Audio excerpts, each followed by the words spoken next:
Այսօր էլի միկրոֆոններ էր տեսել, մոտեցել ու ելույթ էր ունենում եւ բնականաբար նույն թեման։ Բնականաբար իրար հակասող մտքեր, արդարացումներ, մեղադրանքներ, ֆռացնում էր։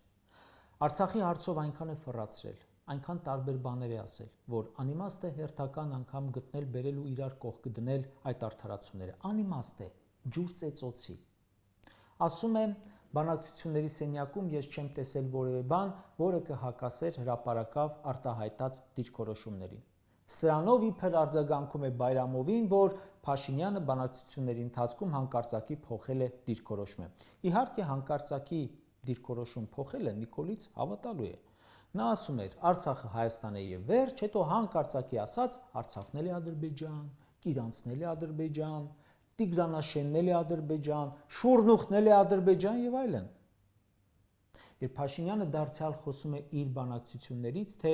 ինչ է հրապարակային ասել, ինչ է ասել սեղանի շուրջ, կարծում եմ բոլորովին կարևոր չեն դրանք։ Կարող ես գնալ բանակցային սեղանի շուրջ ու պատմել վերջին տեսածդ սերիալը կամ կարդացածդ վեպը։ Կարևոր է թե բանակցությունների արդյունքում ինչ ունես, ինչ է այն դառնում։